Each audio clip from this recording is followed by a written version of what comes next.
En el canal Parlamento trabajamos para que estés bien informado del acontecer parlamentario y la actividad de los diputados, sus iniciativas, reformas, foros, debates y sesiones. Sintoniza Canal Parlamento en el 17.3 de televisión abierta y a través de todas nuestras plataformas. En la web, Canal Parlamento de Jalisco. Facebook, Canal Parlamento de Jalisco. Twitter, @CongresoJal TV. YouTube, Canal Parlamento de Jalisco. Periscope, @CongresoJal TV. Instagram, @Canal Parlamento de Jalisco. O descargando en tu celular nuestra app, Congreso TV. Estamos en todas partes, en todo momento, Canal Parlamento, la Cámara de la Gente, Congreso de Jalisco.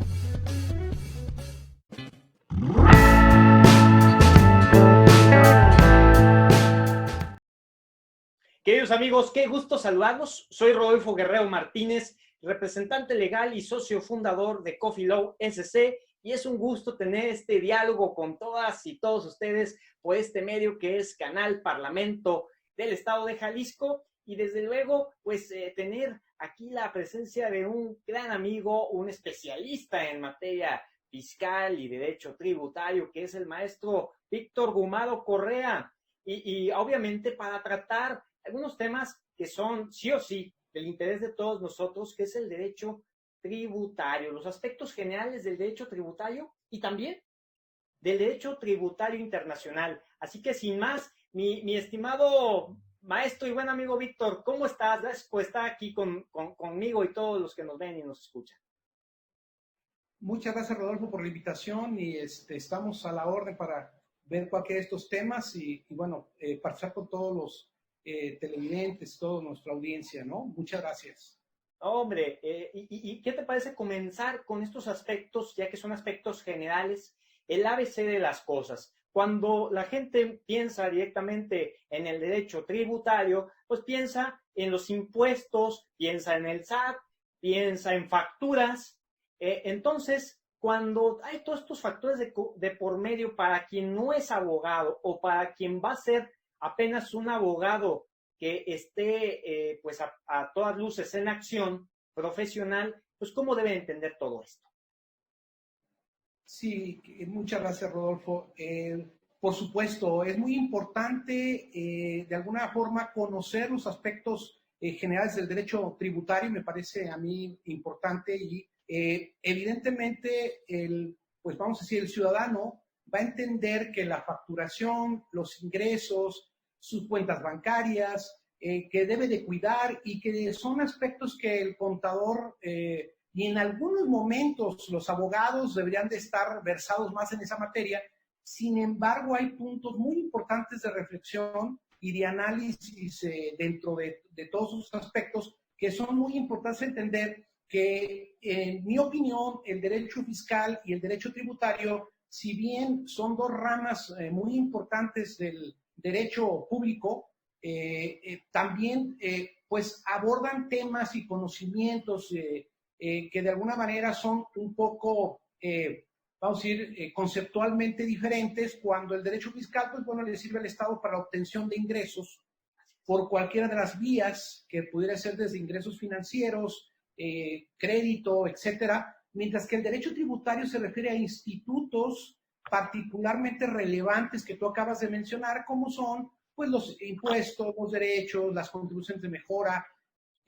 También están las participaciones de seguridad social, donde estos institutos principalmente pues van a proveer al Estado de la columna vertebral de los ingresos públicos, y en virtud de esto, pues el derecho tributario, su análisis se centra, su conocimiento se centra en conocer estos fenómenos, ¿no? Conocer los fenómenos de la tributación, aspectos de la relación jurídico-tributaria. Es muy importante la relación entre el contribuyente fisco, ¿sí? El Estado en su aspecto como fisco, esa relación jurídico-tributaria, y para mí dos elementos centrales que vamos a tocar, que es el hecho imponible y el hecho generador de esa relación jurídico-tributaria.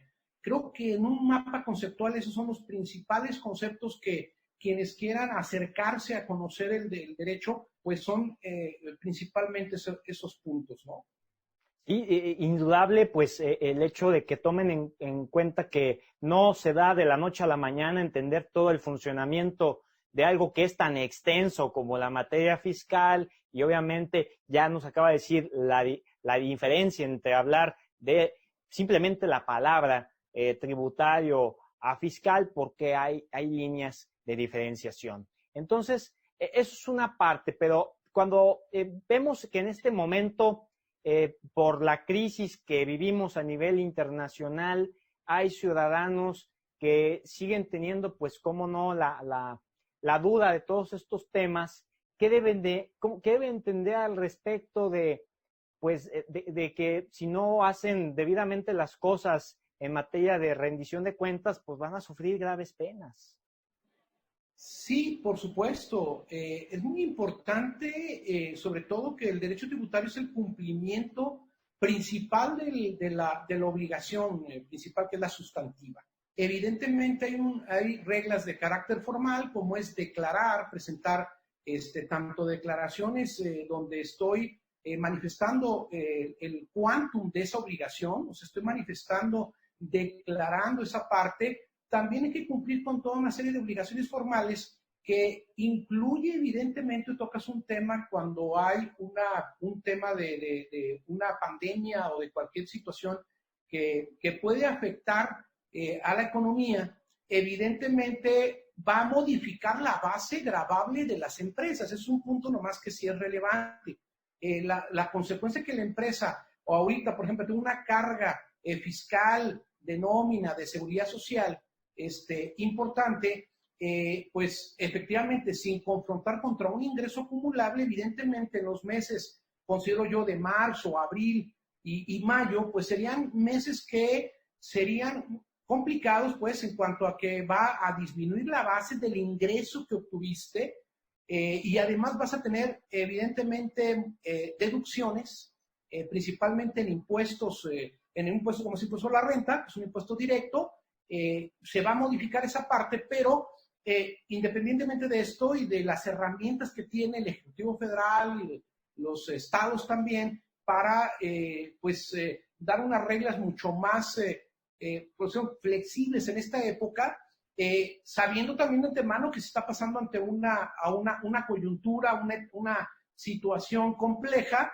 Sin embargo, el cumplimiento de las obligaciones fiscales son para mí, primarias. Hay que cumplir con ellas como ciudadano, como contribuyente, sea persona física o moral, evidentemente tributando, que esa es una obligación que tenemos frente al Estado, una obligación que constitucionalmente pues está establecida en el artículo 31, fracción cuarta de la Constitución, que nos establece principalmente pues contribuir a los gastos públicos de manera proporcional y equitativa que dispongan las leyes conforme a la residencia del contribuyente. Y ahí estamos, pues yo creo que poniendo esa ancla en los principales temas de materia tributaria, ¿no? De cómo va a tributar cada sujeto al Estado, al municipio, a la federación.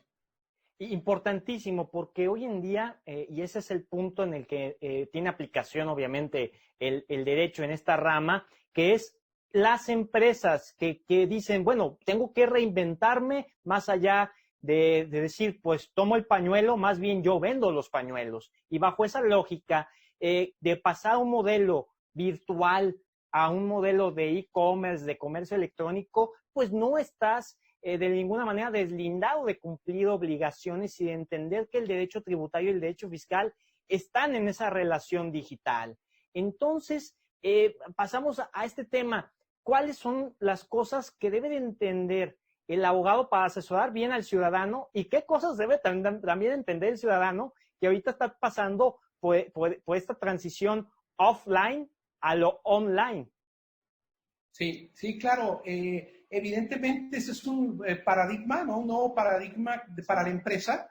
Evidentemente, ya desde hace unos años se ha migrado a las plataformas y a todos esos aspectos que también son aspectos de tributación, o sea, no están ajenos a que la parte electrónica también, a pesar de todo de todos los, vamos a decir, de todo lo que sea tangible, Rodolfo, los intangibles, La parte electrónica pues también genera actividad y también debe haber una tributación y se ha preocupado, organismos internacionales se han preocupado en estudiar el fenómeno de la tributación en diferentes jurisdicciones fiscales para que se tribute de acuerdo a la operación económica en cada uno de ellos, cambiando el modelo nada más de pagar en donde se está residiendo únicamente y donde hay una fuente de ingresos, que es residencia, fuente de ingresos, el binomio importante en cuanto a la tributación internacional, sobre todo en renta, porque en virtud de esto es como tú o un contribuyente ciudadano se vincula a una administración tributaria, una obligación tanto formal como sustantiva de pago a medida de que él está en principio como residente para efectos fiscales en una jurisdicción y en segundo yo diría cuando además de esto pues obtiene un ingreso, obtiene utilidades, obtiene beneficios a nivel mundial por cualquier medio. Entonces, esto implica también lo electrónico y a fenómenos muy importantes de tributación, donde sobre todo el principal impuesto, por ejemplo en México, impuesto a la renta, pues tiene su base, la columna vertebral, precisamente en que tributan tanto personas físicas y morales que son residentes en México respecto de la totalidad de ingresos a nivel mundial, que ese es un punto muy importante, y los siguientes dos hipótesis de tributación son precisamente los residentes en el extranjero con establecimiento permanente en México, como los residentes en el extranjero con fuente de riqueza de ingreso pasivo ubicado en algún territorio, ubicado en ese caso en territorio mexicano, ¿no? Para tributar como residente del extranjero. Entonces, esa modalidad de producir renta y de presentar nuestra declaración, hay que hacer comunicado al ciudadano común, hay que cumplir con nuestras obligaciones fiscales, independientemente que ahorita se tenga una coyuntura difícil, evidentemente va a haber una etapa en donde mejor el ingreso se disminuye, pero sin embargo hay que presentar nuestras declaraciones y cumplir como ciudadanos. Ese es un punto muy, muy relevante, Rodolfo. ¿Cómo ves? No, pues me parece muy importante y justamente son, por ejemplo, ahorita pueden surgir algunas inquietudes y es bueno ejemplificar. Cuando se acercan empresas contigo, mi estimado Víctor, para que, oye, ¿cómo le hago si voy a empezar a manejar puras cosas de venta online, de servicios, venta de producto? ¿Cómo me manejo en cuestión de la facturación? ¿Y cómo sería ahí el mecanismo? ¿Qué les recomiendas? ¿Qué ejemplos podríamos poner a colación? Mira, sí, es un punto muy importante. En mi opinión, evidentemente el empresario debe estar enfocándose a su plan de negocio, ¿no? Claro. O sea, en principio, a tener un plan de negocio, a estructurar a su empresa conforme yo diría, al derecho mercantil, o sea, hay que elegir el vehículo, la sociedad, si va a ser una sociedad, si va a ser una persona física. Aquí entramos en el tamaño de ese plan de negocio, ¿no? Eso es recomendar cuál es ese plan de negocio. Y a partir de ahí, generar pues todo el modelo que tenga que ver con la estructura desde la parte administrativa, desde la parte de un organigrama, desde la parte del cumplimiento de obligaciones fiscales, legales, que ahora tenemos mucho más modalidad de obligaciones y que ahí hablamos de compliance, en materia penal, fiscal, etcétera. Son puntos muy, muy relevantes que hay que considerar en este plan de negocio y evidentemente una parte importante es la parte fiscal. Habría que saber que esa persona moral cómo va a tributar para efectos de impuesto a la renta, para efectos de impuesto al valor agregado, IEPS, ISAN, etcétera, temas que tendría que pronosticar tanto el tamaño, volumen, claro, en un principio un pronóstico, ¿no? Claro. Pero enseguida vamos a ver cómo acercarse, yo diría acercarse primero a un consultor adecuado en cuanto a facturación, elementos electrónicos. Se han modificado mucho las reglas, la resolución miscelánea fiscal y además las leyes se adecuaron, tanto el Código Fiscal, para regular obligaciones que tienen que ver con facturación a través de modelos, evidentemente, como el CFDI, ¿no? Sí. De generar tu clave o lo que llaman llave pública y privada, tener una firma electrónica, para efecto tanto de presentar declaraciones como para efecto de emitir una factura digital, que ahora evidentemente podríamos tener como aliado a un contador público que en esta parte debería de estar asesorando en el cumplimiento, si es que el contribuyente se va a dedicar nada más al plan de negocio, a la ejecución, al marketing, al tema de proyectos de importación, exportación, que llevan demasiado trabajo en sí y que la parte fiscal es estructural un departamento a medida y del tamaño de la empresa. Porque vamos a tener empresas que son hasta MIPYMES, o sea, que son pequeño, mediana, o vamos a tener una persona física con actividad empresarial, vamos a tener un RIF, por ejemplo, un régimen de corporación fiscal, que también tiene una estructura y que también tiene un modelo de cumplir con la herramienta que se llama Mis Cuentas, donde hay facturación y hay la comprobación de deducciones. Y a partir de ahí, yo creo que un buen asesor fiscal sí debería de darle la modalidad al contribuyente de cómo va a hacer su tributación para que ésta sea lo más eficaz posible, ¿no? Y para cumplir con todas estas normativas de carácter fiscal, Rodolfo. Sí, definitivamente tocas puntos sumamente esenciales, actuales y que le deben de dar una importancia, pues ahora sí, no por decir exagerada, pero pues realmente sí a quienes son los dueños de los negocios, de las startups, etcétera. En lo particular, pues en esta época te han llegado muchas personas con dudas de esta naturaleza, me puedo imaginar. Sí, fíjate que, y de hecho yo trasladé directamente oficina ahorita aquí a tu casa, a su casa.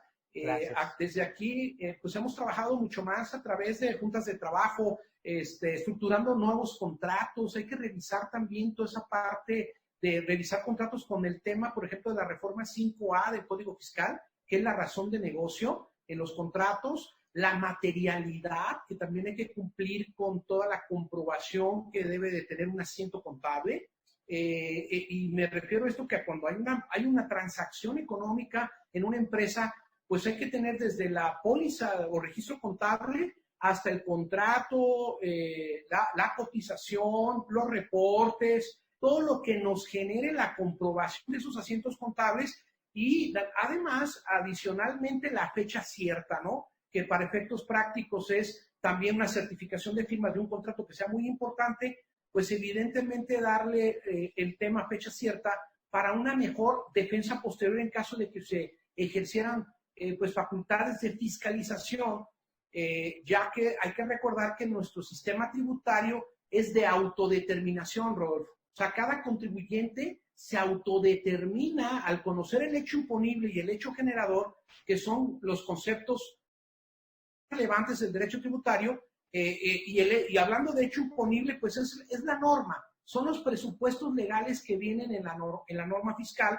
y eso es el hecho imponible. El derecho generador es realmente la realidad económica, financiera, etcétera, que está propiamente en cualquier parte del territorio mexicano. Entonces, cuando estos dos elementos coinciden, Rodolfo, es cuando el contribuyente conoce la magnitud o quantum de su obligación y evidentemente conoce la mecánica para pagar el impuesto y se autodetermina el impuesto. Es un punto muy importante. Yo presento a nivel federal mi declaración correspondiente a mis ingresos y mis deducciones, mis inversiones, por ejemplo, presento mi declaración y una vez presentada e ingresada mi declaración, pues ya, o mis declaraciones también provisionales o definitivas, pues tendrían en ese ejercicio fiscal el cumplimiento de todas ellas. Pues ese es un punto que yo creo que es muy relevante reconocer y que el contribuyente presenta bajo esta modalidad de un sistema de autodeterminación y la autoridad fiscal tiene 5 años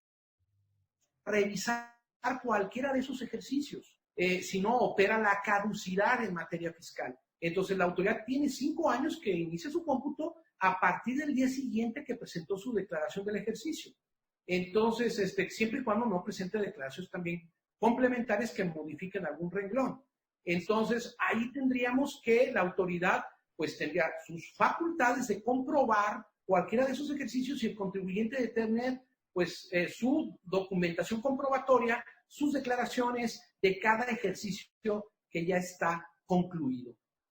Fíjate Importantes todos los detalles que nos das, mi estimado Víctor, porque sin duda nada de este desglose de cosas las piensa el contribuyente, ni tampoco a veces el abogado primerizo, que no se ha dado la tarea de ver a profundidad las cosas que están surgiendo a raíz de las necesidades por la crisis que estamos viviendo. Ahora, no hay que dejar de lado rápidamente los aspectos del derecho tributario internacional. ¿Cómo entender esto? ¿Cuáles son esos aspectos? Sí, tocamos ahorita de manera somera el tema, sobre todo de la tributación que hacemos en materia de impuesto a la renta, del tema de una persona física o moral que, conforme al artículo 1 de la ley de impuesto a la renta, pues tiene esas, decíamos, 3 aspectos importantes de que debe de, pues, declarar sus ingresos por su residencia, evidentemente acumulando el ingreso mundial, ¿no? Hablábamos de ese tema de ingreso mundial. Entonces, cuando hablamos de una persona física o moral que obtiene ingresos de otras jurisdicciones, o sea, cuando ya hay terceros países en los cuales hubo detracción de ingresos y de alguna manera yo tengo la obligación de declarar, Rodolfo, o sea, de presentar una declaración por ser residente mexicano, pues evidentemente estamos tocando aspectos de derecho tributario internacional, estaríamos tocando el tema de que aquel ingreso en aquel país, evidentemente, si es una fuente de ingresos y puedes hablar de Japón, pudiéramos hablar de Francia, de Alemania, de cualquier jurisdicción, pues evidentemente lo que es muy más seguro es que va a tributar en aquel país y va a llegar un ingreso a mí evidentemente con una retención en la fuente y con un impuesto de la renta, por ejemplo, alemán, español, etcétera, ¿no? Entonces, a partir de ahí es cuando estamos tocando el tema de cuando 2 o más jurisdicciones, tratan de gravar un mismo ingreso en un mismo ejercicio de la misma naturaleza el impuesto y en el mismo periodo de tiempo. Entonces, ahí hablamos de un fenómeno que se llama la doble tributación. Y cuando estamos en presencia que 2 o más jurisdicciones van a gravar con un tributo, la misma, vamos a decir, fuente económico y jurídica de un ingreso, pues estaremos en presencia de varias normas y varios ordenamientos o sistemas jurídico-tributarios que están, que estarían conectados, y de ahí es que hablamos con este conjunto de reglas cuando hay tratados para evitar la doble tributación, hay acuerdos de intercambio de información de carácter fiscal entre todos los países que, vamos a decir así, pues tienen tasas de impuesto a la renta de manera, yo diría, bajo un criterio de competencia tributaria, pues correcta, ¿no? Sin embargo, no todo es, vamos a decir, lo correcto. También hay jurisdicciones que son territoriales y que gravan pues como verdaderos paraísos fiscales o centros financieros offshore. Entonces, cuando estamos en presencia de países que también tributas bajo un impuesto a la renta de fuente extranjera muy bajo, entonces estaríamos enfrente de regímenes que nuestra legislación denomina REFIPRES o regímenes fiscales preferentes.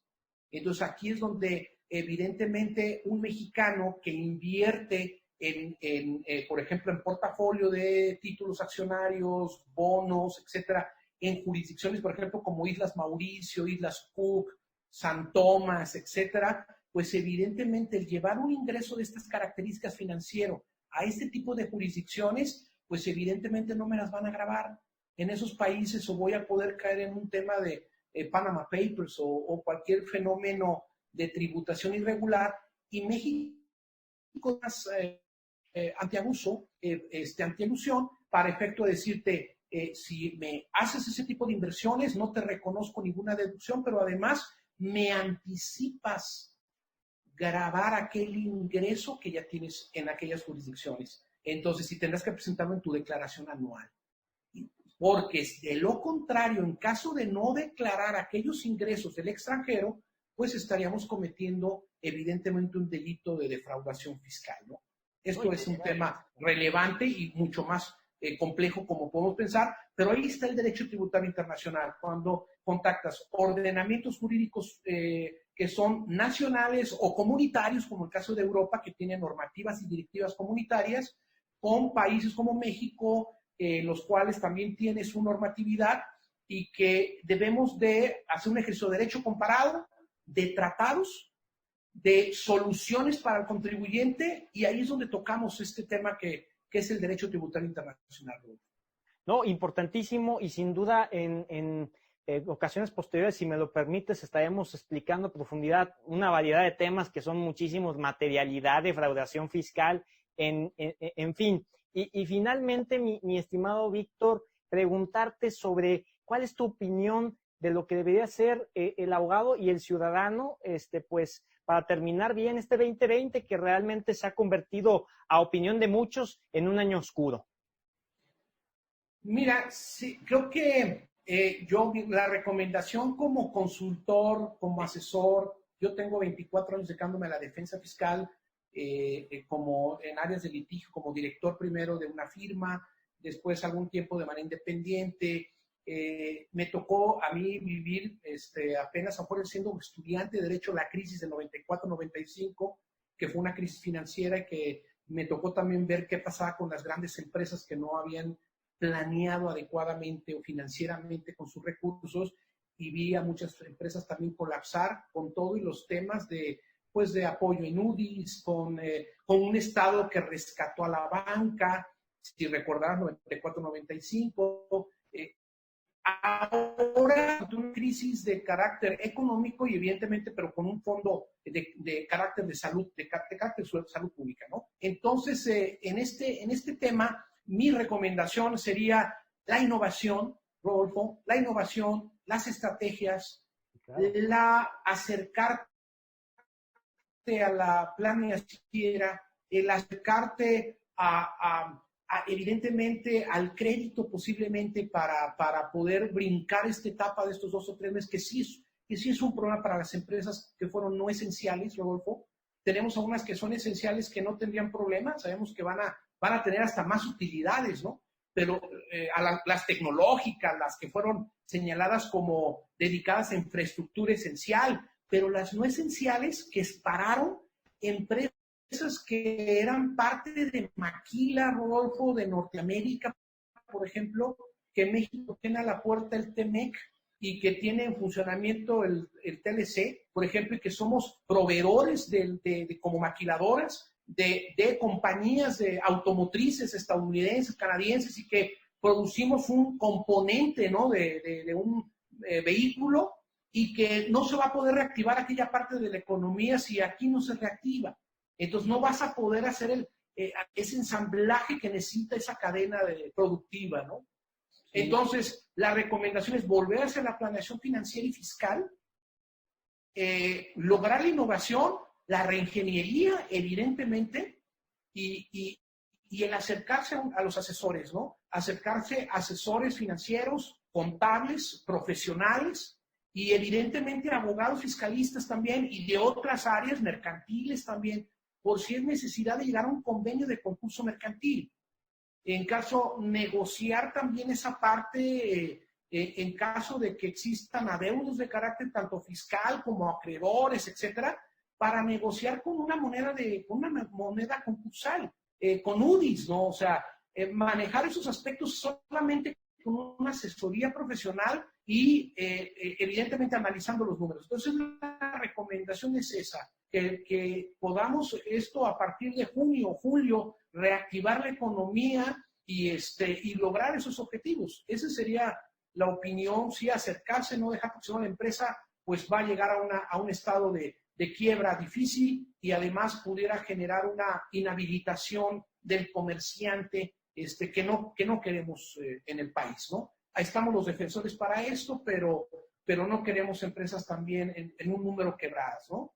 Sí, definitivamente. Pues agradecerte mucho el tema que pues nos estás compartiendo, mi estimado Víctor, del cual estamos dialogando, porque sin duda alguna le va a ser de mucho provecho abrir esta visión pues a todos los que nos ven y nos escuchan, y que sin duda alguna siempre hay oportunidad para salir adelante. Y bueno, pues sin duda estaremos también muy atentos a los comentarios que emitan las personas que vean este ameno diálogo, para que si pues quieren acercarse a recibir alguna opinión directa con tu equipo, pues lo puedan hacer, ¿verdad?